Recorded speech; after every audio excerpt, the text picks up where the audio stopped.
ردة فعل دراجي عقب خسارة زفزاف عضوية في الكيف. السلام عليكم ورحمة الله وبركاته، أهلا وسهلا بكم متابعيني الأعزاء.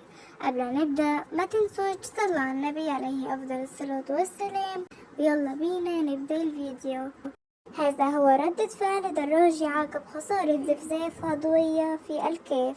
علق الإعلامي حفيظ دراجي على خسارة رئيس الاتحاد الجزائري لكرة القدم جهيد زفزاف عضوية في المكتب التنفيذي للاتحاد الأفريقي لكرة القدم.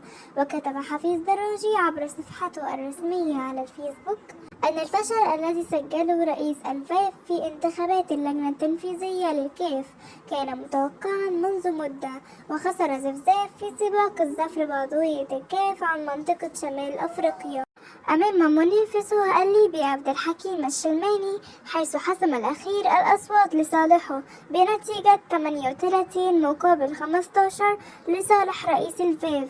وكتب دراجي قائلا: الفشل الذي كان متوقعا لرئيس الفاف جهيد زفزاف في الفوز بمقعد في المكتب التنفيذي للكاف يشكل إخفاقا جديدا للمنظومة الكروية والرياضية بكاملها. واستدرج معلق قنوات بين سبورتس كلامه قائلا إنه يقتضي إعادة النظر في التعامل مع رياضة كرة القدم لأنها لم تعد مجرد لعبة، مضيفا بأنه يجب أن تتحول كرة القدم عندنا إلى قضية دولة بكل أبعادها على حد قوله.